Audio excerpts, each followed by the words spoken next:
Hola a todos los que nos escucháis en estos momentos. Hoy continuamos estudiando la Biblia con el tema 818 para estudiar el capítulo 2 del libro de Juan. Como siempre le damos la palabra a Francisco. Los versículos 1 al 11 están dedicados a relatar el pasaje de las bodas de Caná. Leo los versículos 1 y 2. Dicen así: Al tercer día se hicieron unas bodas en Caná de Galilea, y estaba allí la madre de Jesús, y fueron también invitados a las bodas Jesús y sus discípulos. En aquellos tiempos se realizaban las bodas en el hogar del novio, y duraban varios días. Jesús comenzaba a preparar su ministerio. En esos momentos parece que solamente se habían consolidado 5 discípulos: Juan, Andrés, Pedro, Felipe y Natanael, o sea, Bartolomé. Parece que los novios tenían cierto parentesco con la familia de María y quizás ella era la encargada del suministro alimenticio. Por este motivo, cuando faltó el vino, según dice el versículo 3, acudieron a ella. Como tendría la responsabilidad de la reposición del vino y ya conocía el poder de Jesús, acudió a él para que le resolviera el problema. Jesús reprende a su madre, pues él tiene sus cálculos respecto al comienzo de su ministerio, y no quería llamar la atención antes de este comienzo. Pero María parece que no entendió lo que le quería decir Jesús, o también es posible que no lo hubiese escuchado, y diera por sentado que no tendría problema en realizar este milagro. Lo cierto es que María, en el versículo 5, podemos ver que les dice: «Haced todo lo que os dijere». Leo el versículo 7, que dice: Jesús les dijo: «Llenad esta tinaja de agua», y la llenaron hasta arriba. El total del vino creado de nuevo serían unos 264 litros. Una vez realizado el milagro, Jesús les dijo: «Llevadlo al maestresala».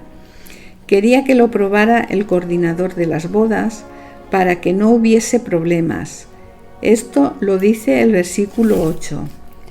Vamos a ver ahora los versículos 9 y 10. La opinión del maestresala, que dice así: Cuando el maestresala probó el agua hecho vino, sin saber él de dónde era, aunque lo sabían los sirvientes que habían sacado el agua, llamó al esposo y le dijo: «Todo hombre sirve primero el buen vino, y cuando ya han bebido mucho, entonces el inferior, mas tú has reservado el buen vino hasta ahora». Sin ninguna duda, este vino sería el jugo puro de uva, sin posibilidad de que tuviese alcohol. Sería inaudito que Jesús hubiera dicho que los sacerdotes del templo no bebieran vino ni sidra, y ahora diese él a beberlo a los demás, incluso beberlo él mismo. No habría dado un buen testimonio ante las personas que conocían las Escrituras y sobre todo a sus discípulos. A continuación, Juan pasa a la exposición de otro tema interesante, tanto para él como para nosotros, porque, aunque el templo no es la iglesia, la reverencia sí, que tendríamos que imitarla. Dice que llegaron a Jerusalén porque estaba a punto de celebrarse la Pascua. Los versículos 14, 15 y 16 nos describen el pasaje. Ya he estudiado con los otros evangelistas respecto a la observancia de la reverencia en el templo. Dicen así: «Y halló en el templo a los que vendían bueyes, ovejas y palomas, y a los cambistas allí sentados.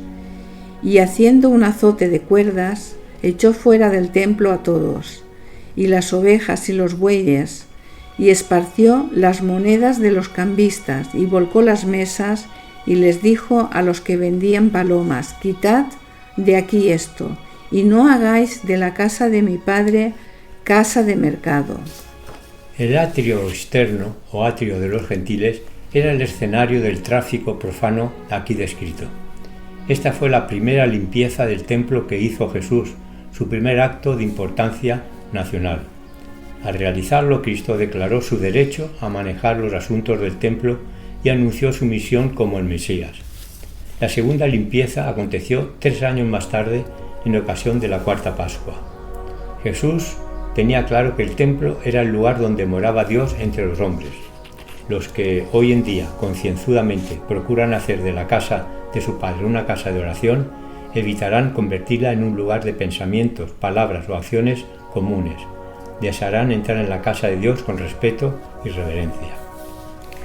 La autoridad demostrada por Jesús debió ser extraordinaria, pensando en que él tendría alrededor de 30 años y se estaba enfrentando a todos los dirigentes religiosos y a los ancianos, los cuales estaban encargados de sabiduría, claro está, la sabiduría tradicional. Pero ellos no podían quedar desprestigiados ante todas las personas, que los tenían poca o más o menos. Como Dios es, por lo que podemos ver en el versículo 18 como reprenden a Jesús, dice así: y los judíos respondieron y dijeron: ¿qué señal nos muestras, ya que haces esto? Pues Jesús no tarda en contestarles, dice el versículo 19: destruid este templo y en 3 días lo levantaré. Jesús se refería a su muerte y resurrección, pero los judíos no comprendieron plenamente la importancia de la declaración y pensaron en la estructura física del templo. Esto figura en los versículos 20 y 21. Leo el versículo 22, dice así: por tanto, cuando resucitó de entre los muertos, sus discípulos se acordaron que había dicho esto y creyeron en su nombre viendo las señales que hacía. Para acabar el estudio de este capítulo 2, paso a leer los versículos 23, 24 y 25, que dicen así: estando en Jerusalén en la fiesta de la Pascua, muchos creyeron en su nombre, viendo las señales que hacía, pero Jesús mismo no se fiaba de ellos, porque conocía a todos y no tenía necesidad de que nadie le diese testimonio del hombre, pues él sabía lo que había en el hombre.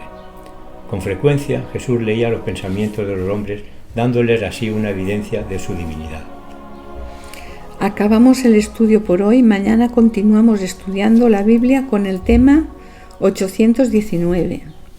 Seguimos informando que cualquier duda o sugerencia podéis hacerlo en el WhatsApp del teléfono 653-577475. Bendiciones y hasta mañana.